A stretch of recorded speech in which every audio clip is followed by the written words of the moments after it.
Hello guys, pag-usapan lang natin ang breaking news. May pasabog nga naman kasi ang bali-balita at exclusive na pinag-uusapan ngayon. Pinis na, jowa ng BFF ni Kat, nag-follow kay Yorme.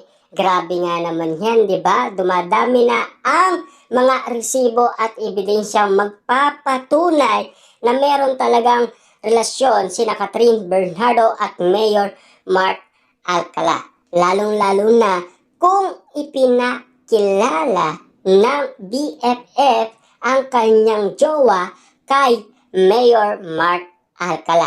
Lalong-lalo na kasi Catherine Bernardo ay involved umano sa ganitong sitwasyon na pinag-uusapan. Lalong-lalo na kasi patindi ng patindi umano ang kaganapan kina Mayor Mark Alcala at Catherine Bernardo. Simula nga naman kasi lumantad sila at spotted sila sa NAIA.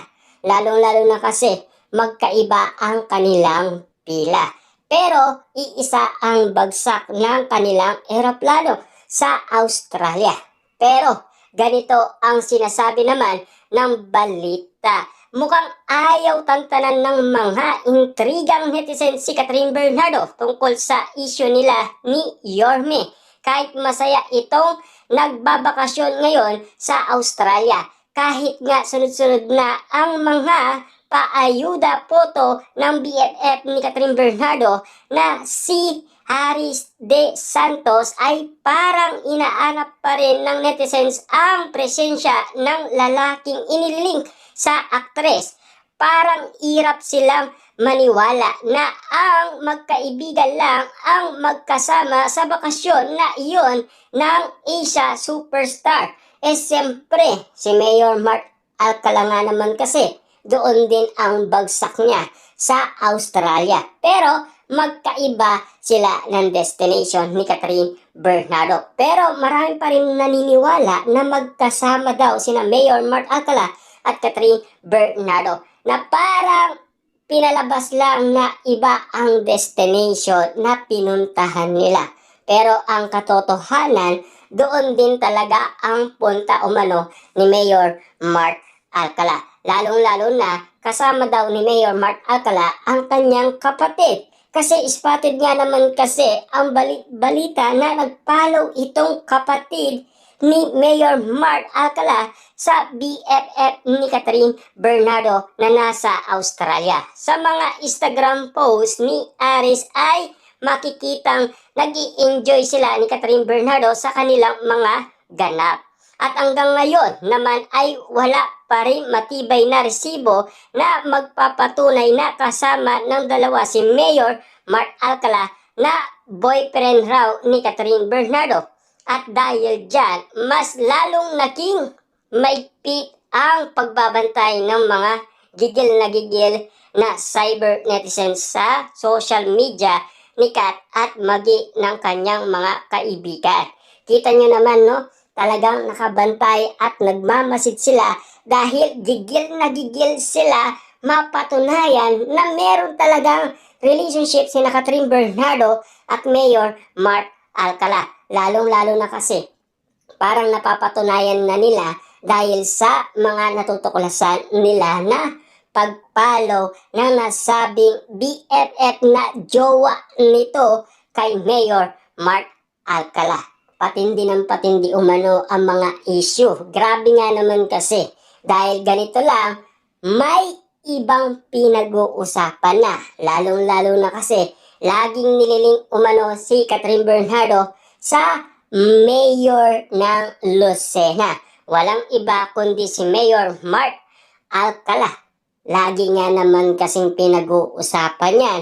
At lalong-lalo na, may maganda tayong balita patungkol sa nangyayari kay Catherine Bernardo at Mayor Mark Alcala. At ito nga ang latest na discovery ng mga walang magawang tambay sa social media. Napansin nilang mutual friend na at nakafollow sa isa't isa sina Mayor Mark at Daniel. Si Daniel ay boyfriend ni Aris. Komento nga ng chismosa, hindi bet ang politiko para sa aktres. Magkaibigan na rin daw ang mga jowa ng mag-BFF. Kaloka. Ang nakakaloka pa, marami rin ang patuloy na nang baba sa aktres dahil hindi nila bet ang politiko para sa idolo nila. Otot marami rin naman solid fans si Catherine na tahimik lang at andang suportahan ang happiness ng idolo nila. E paano nga naman kasi pinaubaya nila ang desisyon kay Catherine Bernardo? Magkamali man siya or nasa tamang lugar siya. Yan kasi ang paniniwala umano ng idolo ni Catherine Bernardo.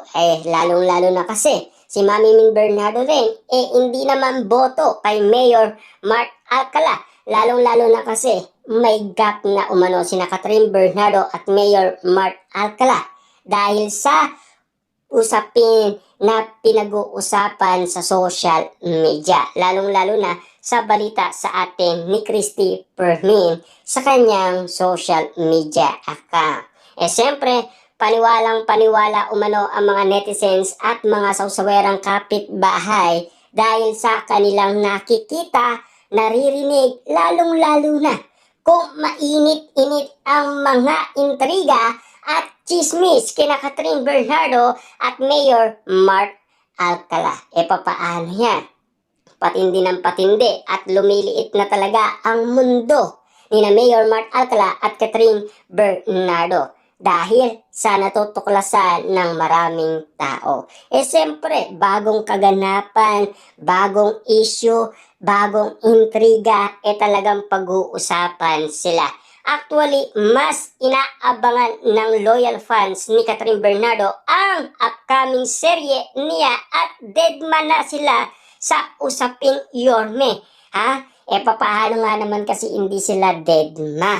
Merong kanya-kanyang bardagulan sa social media ang fans ni Daniel Padilla at fans ni Catherine Bernardo. Papaano nga naman kasi ang fans ni Catherine Bernardo ang sinasabi kasalanan daw talaga ni Daniel Padilla.